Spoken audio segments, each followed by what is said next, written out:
حضرت سیدنا عمر ابن خطاب فاروق اعظم بیان کرتے ہیں کہ آنے والا جو آیا وہ بہت خوبصورت تھا، لیکن وہ نہ مکے کا لگتا تھا نہ مدینہ منورہ کا لگتا تھا، خوبصورت بہت تھا۔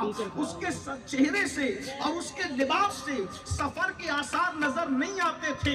اس کی داڑھی میں تراش بہت خوبصورت تھی، کپڑے بالکل چمکتے اور اجلے ہوئے تھے۔ وہ آیا اور آ کر کے دو زانوں حضور علیہ السلام کے گھٹنوں سے گھٹنے لگا کر اتنے قریب بیٹھ گیا، حالانکہ اتنے قریب کوئی نہیں بیٹھتا تھا۔ میں حدیث کو آگے بڑھانے سے پہلے آپ سے عرض کرنا چاہتا ہوں، کہاں ہے وہ فکر رکھنے والے کہ نبی ہماری طرح انسان ہے؟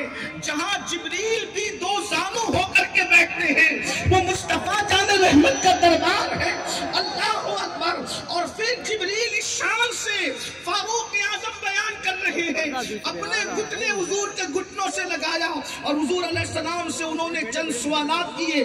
آخری سوال سے پہلے والا سوال یہ تھا، مل احسان یا رسول اللہ، حضور احسان کیا ہے؟ یہ احسان ہی کی تشریح کو تصوف کہتے ہیں۔ اسلام کی تشریح کو اللہ اکبر فقہ کے قانون کی طرح تشریح کر دی گئی، ایمان کو علم کلام کے حوالے سے اس کی تشریح کر دی گئی، لیکن احسان یہ تصوف ہے۔ اس لیے کہ اسلام اور ایمان کا سوال تو پوچھ لیا گیا، اب یہ احسان کیا ہے؟ یہ تیسرا سوال تھا۔ تو اللہ کے رسول علیہ السلام نے فرمایا، الاحسان، احسان کیا ہے؟ یعنی تصوف کیا ہے؟ ان تعبد اللہ کانک ترا فإن لم تکن ترا فإنہ یراک، کہ جب تو اللہ کی عبادت کر اس شان سے کر کہ گویا تو خدا کو دیکھ رہا ہے، گویا تو خدا کو دیکھ رہا ہے۔ جب صوفی عارف کامل کی منزل پر پہنچتا ہے تو کانکا کی قید بھی ختم ہو جاتی ہے اور حجابات اٹھتے ہیں اور وہ حالت نماز یا عبادت میں رب کا مشاہدہ کر لیا کرتا ہے۔ حضور قریب نواز رضی اللہ تعالیٰ عنہ فرماتے ہیں، عارف کا سب سے کم درجہ، یہ عارف کا یعنی صوفی کا سب سے کم درجہ یہ ہے کہ وہ ایک قدم میں عرش پر پہنچتا ہے، ایک قدم میں عرش پر پہنچتا ہے اور حجاب عظمت اور حجاب اکبر تک اس کی رسائی ہوتی ہے اور وہ دوسرے قدم میں اپنے مقام پر آ جاتا ہے۔ یہ عارف کا فرماتے ہیں، عارف کا سب سے کم درجہ یہ ہے، اور جب عارف کامل ہو جاتا ہے، جب کم درجہ یہ ہے کہ ایک قدم میں عرش پر پہنچتا ہے، یہ کم درجہ ہے۔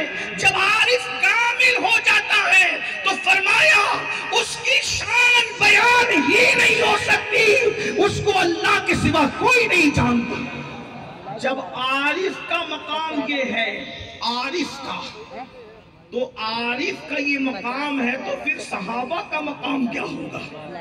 اور جب شان صحابیت یہ ہے تو پھر شان مصطفیٰ کیا ہوگا؟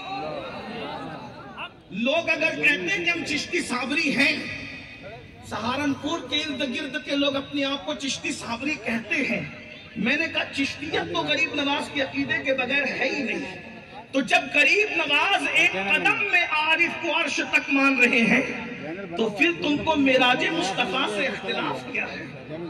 جب ان کی نالین بردار کا مقام یہ ہے تو پھر حضور علیہ الصلوۃ والتسلیم کی شان کیا ہوگی؟ ہم تو یہ کہتے ہیں کہ حضور کا معراج میں جانے سے ہمیں تعجب نہیں ہوتا، وہاں سے آنے پر ہمیں تعجب ہوتا ہے، اس لیے کہ وہ معراج پر گئے کیوں اور کس طرح گئے؟ اس لیے کہ مولوی جی جب تیرے اپنے گھر جانے پر تجھے اعتراض نہیں ہے تو مصطفیٰ جان رحمت کی اپنے گھر جانے پر تجھے اعتراض کیسے ہو سکتا؟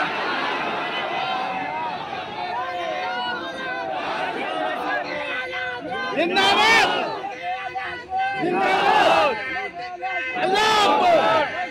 ابھی جب معراج کا مہینہ شروع ہو گیا ہے، جیسے ہی معراج کی باتیں ہوگی تو پھر باتیں ہونے لگی، کیسے گئے؟ میں نے کہا جب تیرے گھر جانے پر تجھے اعتراض نہیں، حضور تو اپنے گھر گئے ہیں نا، گھر گئے ہیں، میرے امام کہتے ہیں اور بڑے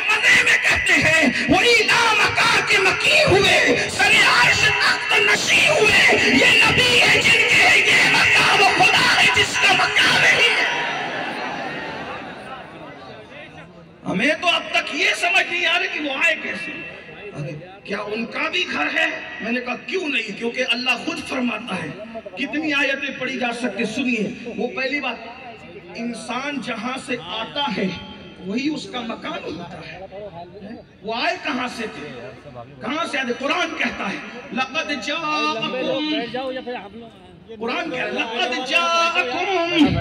ہے لقد جاءکم، تحقیق کہ ہمارے پاس سے تمہارے پاس رسول، عزت والا رسول آیا. اللہ فرما رہا ہے وہ ہمارے پاس سے ہی آئے تمہارے پاس. دوسرے مقام پر قرآن ارشاد فرماتا ہے هو الذی ارسل رسولہ، اللہ اکبر، وہ اللہ ہے جس نے اپنے پاس سے تمہارے پاس رسول کو بھیجا. تیسرے مقام پر ارشاد فرماتا ہے وَمَا أَرْسَلْنَاكَ إِلَّا رَحْمَةً لِلْعَالَمِينَ، ہم نے آپ کو تمام عالمین کے لیے رحمت بنا کر بھیجا. ہر جگہ بھیجا بھیجا بھیجا. یہ بھیجے کا مطلب کیا ہے؟ ارے بھیجا اس کو جاتا ہے جو پہلے کہیں موجود رہتا ہے. اللہ فرماتا ہے ہم نے بھیجا.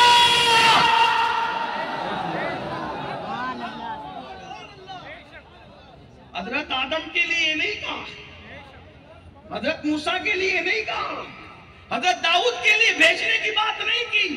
بھیجنے کی بات انہی کے لیے. جب حضرت آدم کی بات آئی تو کیا کہا؟ انی جاعل فی الارض خلیفہ، ہم زمین پر اپنا خلیفہ بنانے والے ہیں. زمین پر اپنا خلیفہ بنانے والے ہیں. اسی طرح حضرت خلیل اللہ کے لیے کہا کیا؟ جاعلک للناس اماما، ہم تمہیں لوگوں کا امام بنانے والے ہیں. یعنی ان کو بنا کر بھیجا، ان کو بھیج کر بنایا. ابراہیم لوگوں کے امام آ کر بنے، آدم اللہ کے خلیفہ آ کر بنے. تنہا میرا نبی ہے جو بن کر آیا.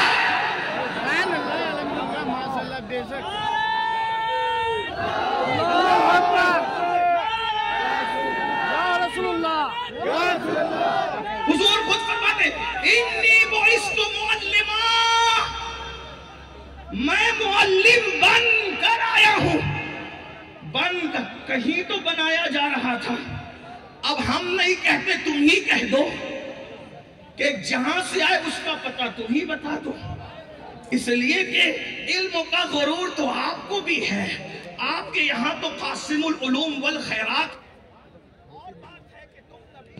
نہیں مانتے ہیں.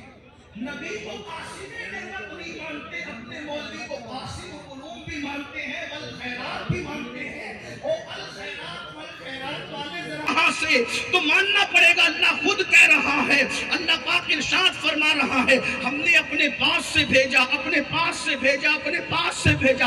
اب آپ مجھے بتائیں تو بہرحال سرکار غریب نواز یہ فرما رہے، کیا فرما رہے ہیں کہ عارف کا سب سے کم درجہ یہ ہوتا ہے کہ وہ ایک قدم میں عرش پر جاتا ہے، حجاب عظمت کی طرف جاتا ہے. یہ کم درجے کا عارف ہے. اور جو عارف کامل ہے اس کا تو بیان ہی نہیں ہے. اللہ اکبر. اور یہ بات یاد رکھنا، آدمی عارف بنتا کب ہے؟ جب اس کو اللہ کی پہچان ہوتی. اسی لیے اوروں کو عارف بننے کے لیے غاروں میں، مسجدوں میں، خانقاہوں میں حق ہو کی صدا کرنی پڑی. 70-80 سالوں میں جس مقام پر حق ہو کہنے والے پہنچے، یہ حضور کی نگاہ کا فیض تھا کہ میرے آقا نے صحابہ کو ایک نظر ڈال کر ان کو اس مقام پر پہنچا دیا. ہاں، لوگ کہتے ہیں کہ ولی خانقاہ بناتے تو صحابہ نے کیوں خانقاہ نہیں بنائی؟ میں نے کہا اس لیے نہیں بنائی کہ اوروں کو دل صاف کرنے کی ضرورت تھی عبادت سے، اور صحابہ کو عبادت سے دل صاف کرنے کی ضرورت نہیں تھی. ان کے لیے رسول اللہ کی نگاہ ہی کافی تھی. نگاہ مصطفیٰ نے ان کو ایسا عارف کامل بنایا. اور یاد رکھنا حضور کا ہر صحابی عارف کامل ہے. اور کیسا عارف کامل ہے کہ حضرت اسید ابن حضیر کہتے ہیں کہ ایک مرتبہ میں قرآن مقدس کی تلاوت کر رہا تھا اور میرا بچہ قریب سو رہا تھا اور میرا گھوڑا وہاں پہ بندھا ہوا تھا. میں قرآن کی تلاوت کر رہا تھا, میرا گھوڑا بدکنے لگا, مجھے ڈر لگا کہ کہیں میرے بچے کو کچل نہ دے. میں نے تلاوت روک دی, اس کے بعد وہ گھوڑا بدکنا بند ہو گیا. میں نے دیکھا کہ آسمان سے نور اتر رہا ہے, نور کی قندیلیں اتر رہی ہے, گھوڑا بدک رہا ہے. جیسی تلاوت میں نے روک دی, قندیلیں واپس جانے لگی, گھوڑے کا بدکنا بند ہو گیا. پھر میں نے تلاوت شروع کی, جب میں نے تلاوت شروع کی تو پھر گھوڑا بدکا, پھر میں نے بند کر کے رکھ دیا. صبح کو رسول اللہ سے عرض کیا, یا رسول اللہ, گھوڑا کا بدکنا, آسمان سے قندیلوں کا اترنا, میرے بچے کے قریب سوئے سے رک جانا, یہ کیا چیز ہے؟ آقا فرماتے ہیں, او ابن حذیر, جب تو قرآن پڑھ رہا تھا تو فرشتے رحمت کے نازل ہو رہے تھے. اگر تو قرآن پڑھتا رہتا تو فرشتوں کی زیارت کر لیتا. یہ صحابہ کا عرفان ہے, لیکن میرا عنوان وہ نہیں, عرض یہ کر رہا تھا. تو دو چیزیں ہیں, ایک تو دلیل, ایک تو مشاہدہ. ہماری جماعت کے بہت بڑے مفکر کا بڑا مشہور جملہ پوری دنیا میں گونجا کہ جب علم تھک کر کے بیٹھ جاتا ہے تو مشاہدہ انسان کی رہنمائی کرتا ہے. مشاہدہ, حضور نے مشاہدہ بھی کرایا. جیسے کہ میں نے ابھی معجزات کا ذکر کیا, آپ کو اشارے کے طور پہ جو نہیں سمجھے ان کو بتا دوں. ایک شخص آیا اور آ کر کے کہنے لگا, آپ اللہ کے رسول ہیں, اس کی دلیل کیا ہے؟ آقا نے فرمایا, تو بتا کیا دلیل چاہیے تجھے.